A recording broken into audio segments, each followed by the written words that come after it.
नमस्ते दोस्तों, basic concept of sociology की इस श्रृंखला में आज हम सामाजिक नियंत्रण, उसका अर्थ, परिभाषा, उसके प्रकार एवं महत्व की चर्चा करेंगे। सामाजिक नियंत्रण की अवधारणा मैकआइवर और पेज ने सामाजिक संबंधों के जाल को समाज के रूप में परिभाषित किया है।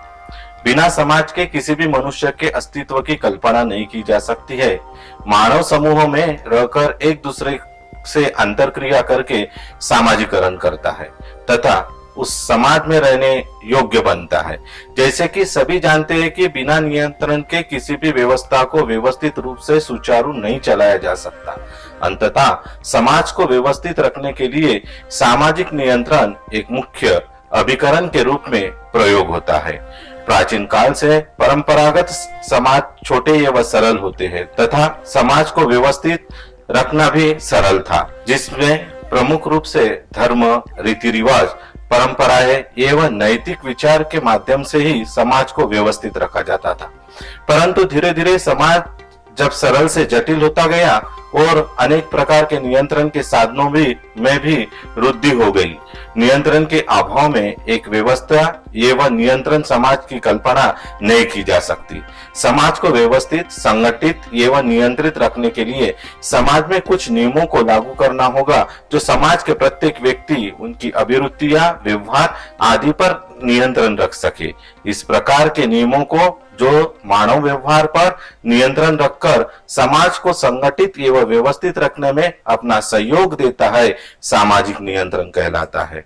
सामाजिक नियंत्रण की परिभाषा। विभिन्न समाजशास्त्रियों ने सामाजिक नियंत्रण की अलग अलग परिभाषा दी है। कुछ प्रमुख समाजशास्त्रियों की प्रमुख परिभाषाएं। मैकआइवर और पेज के अनुसार सामाजिक नियंत्रण का अर्थ उस ढंग से है जिससे संपूर्ण सामाजिक व्यवस्था में एकता बनी रहती है तथा जिसके द्वारा ये व्यवस्था एक परिवर्तन संतुलित के स्वरूप में कार्य करती है। गिलिन और गिलिन। सामाजिक नियंत्रण सुझाव, अनुनय, प्रतिरोध, उत्पीड़न तथा बल प्रयोग से जैसे साधनों की वह व्यवस्था है जिसके द्वारा समाज किसी समूह को मान्यता प्राप्त व्यवहार व प्रतिमानों के अनुरूप बनाता है, अर्थात जिसके द्वारा समूह के सभी सदस्य को अपने अनुरूप बना लेता है। मूल के अनुसार सामाजिक नियंत्रण का संबंध उन सभी प्रक्रिया और प्रयत्नों से है जिनके द्वारा समूह अपने आंतरिक तनावों और संघर्षों पर नियंत्रण रखता है और इस प्रकार रचनात्मक कार्यों को और बढ़ावा देता है। ऑगबर्न और निमकॉफ कहते हैं, दबाव का वह प्रतिमान जिसमें समाज के द्वारा व्यवस्था बनाए रखने और नियमों को स्थापित करने के लिए उपयोग में लाया जाता है, सामाजिक नियंत्रण कहलाता है। ऑगबर्न और निमकॉफ व्यवस्था और स्थापित नियमों को बनाए रखने के लिए एक समाज जिस दबाव के प्रतिमान का प्रयोग करता है वह उसकी सामाजिक नियंत्रण व्यवस्था कहलाती है। सामाजिक नियंत्रण के साधन।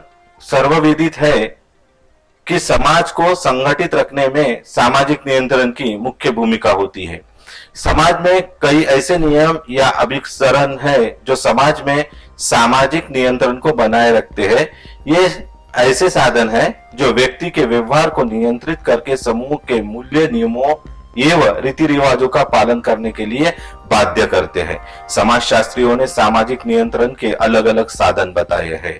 रॉस के मतानुसार जनमत, कानून, प्रथा, धर्म, नैतिकता, लोकाचार तथा लोक रीतियां को सामाजिक नियंत्रण का प्रमुख साधन माना है। हेज के अनुसार सामाजिक नियंत्रण के रूप में शिक्षा, परिवार, सुझाव, अनुसरण, पुरस्कार एवं दंड प्रणाली को नियंत्रण का सबसे प्रभावी साधन एवं महत्वपूर्ण अभिकरण माना है।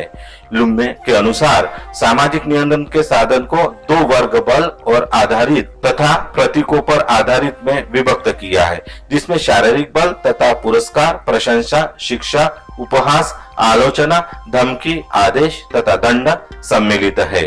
लूथर के अनुसार सामाजिक नियंत्रण के साधन को चेतन व अचेतन के रूप में बांटा गया है। अचेतन साधन में प्रथा, रीति रिवाज एवं परंपराएं है, तो चेतन साधन में दंड, प्रतिकार तथा धमकी आदि है। सामाजिक नियंत्रण के स्वरूप या प्रकार। सामाजिक नियंत्रण सभी तरह के समाज में मिलते हैं। प्रत्येक समाज को सामाजिक दशाओं एवं व्यक्तिगत व्यवहारों में भिन्नता होती है।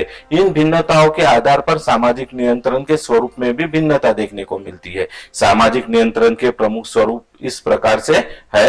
एक औपचारिक एवं अनौपचारिक सामाजिक नियंत्रण। औपचारिक सामाजिक नियंत्रण से आशय ऐसे नियंत्रण से है जो स्पष्ट रूप से परिभाषित हो, सोच समझकर बनाया गया हो। यह अधिकांश लिखित होता है। यह नियंत्रण सामान्यतः व्यक्ति के बाहरी आचरण को नियंत्रित करता है। इसके अंतर्गत संस्थागत सामाजिक नियमों जैसे पंचायत, म्युनिसिपैलिटी, महाविद्यालय, क्लब या अन्य ऐसी समितियों ने नियमों तथा प्रांतीय एवं राष्ट्रीय कानून को रखा जा सके। इसके विपरीत अनौपचारिक सामाजिक नियंत्रण आदिम समाजों की विशेषता है, किंतु इसका तात्पर्य यह नहीं है कि अनौपचारिक नियंत्रण का सभ्य एवं जटिल समाज में उपयोग नहीं है।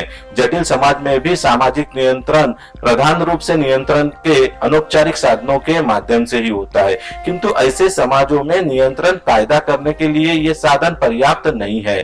प्रथाएं, जनरीतियां, लोकाचार, धर्म, परिवार, नैतिकता आदि सामाजिक नियंत्रण के अनौपचारिक साधन है। चेतन और अचेतन सामाजिक नियंत्रण। चेतन सामाजिक नियंत्रण को समाज व्यक्ति पर जानबूझकर लगाता है, जैसे कानून, प्रथा, शिक्षा आदि। अचेतन नियंत्रण सामाजिक अंतरक्रिया के फलस्वरूप स्वयं विकसित होता है, जैसे धर्म, रूढ़ियां, लोक रीतियां इत्यादि। सकारात्मक एवं नकारात्मक सामाजिक नियंत्रण। ऐसे नियंत्रण जिन्हें पुरस्कार के माध्यम से प्रोत्साहित किया जाता है सकारात्मक सामाजिक नियंत्रण कहलाते हैं। ऐसे नियंत्रण को समाज में प्रशंसा, अनुमोदन, स्वीकृति तथा पुरस्कार से प्रोत्साहित किया जाता है। जैसे ऐसे लड़के जो अच्छे ढंग से रहते हैं, समाजोचित व्यवहार करते हैं, घर, परिवार, पड़ोस, गांव, स्कूल आदि में सर्वत्र उनकी प्रशंसा की जाती है और उनके कार्य व्यवहार की सराहना की जाती है। इस तरह से व्यक्तिगत पुरस्कार, प्रशंसा, उत्साहवर्धक के द्वारा आदर्शों के अनुरूप व्यवहार करने हेतु प्रेरित किया जाता है। नकारात्मक सामाजिक नियंत्रण के अंतर्गत व्यक्ति को भयभीत करके सामाजिक नियमों का पालन करने हेतु बाध्य किया जाता है। प्रत्यक्ष और अप्रत्यक्ष सामाजिक नियंत्रण। प्रत्यक्ष नियंत्रण सीमित रहने वाले व्यक्तियों, समूह जैसे परिवार, क्रीड़ा समूह, पड़ोस इत्यादि द्वारा लगाया जाता है।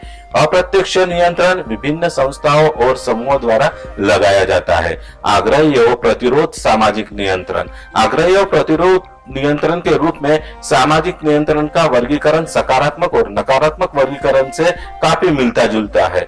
आग्रह मूलक नियंत्रण में ऐसे नियंत्रणों को शामिल किया जाता है जो शिक्षा, अनुकरण या सुझाव के माध्यम से क्रियाशील होते हैं। इनमें किसी प्रकार का जोर, दबाव या दबाव का इस्तेमाल नहीं किया जाता।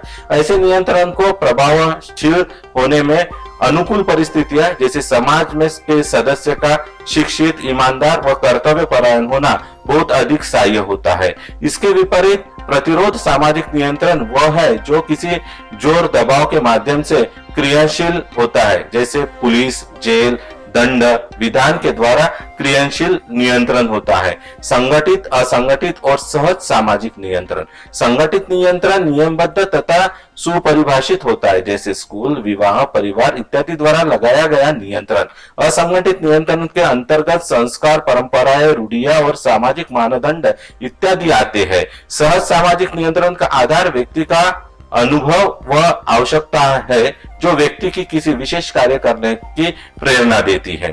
सामाजिक नियंत्रण का महत्व या आवश्यकता।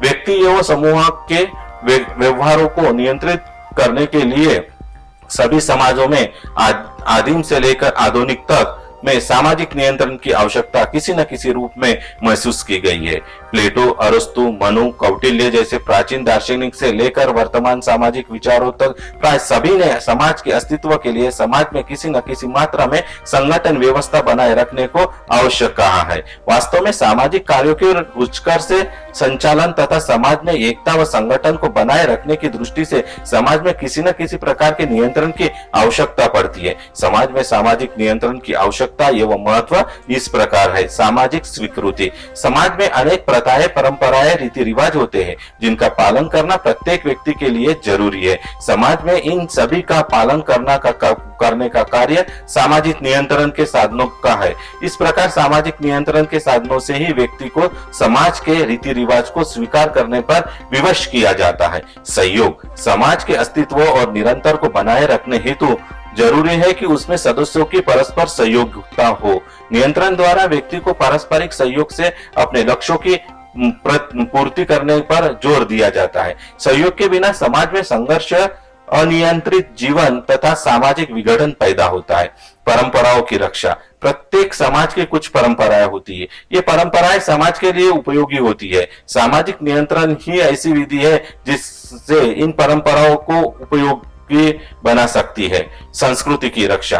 प्रत्येक समाज के व्यक्ति अपनी संस्कृति के अनुरूप व्यवहार करता है। इससे उसके व्यवहार में एकरूपता रहती है तथा साथ ही संस्कृति न केवल रक्षा ही होती है वरन नियंत्रण भी बनी रहती है।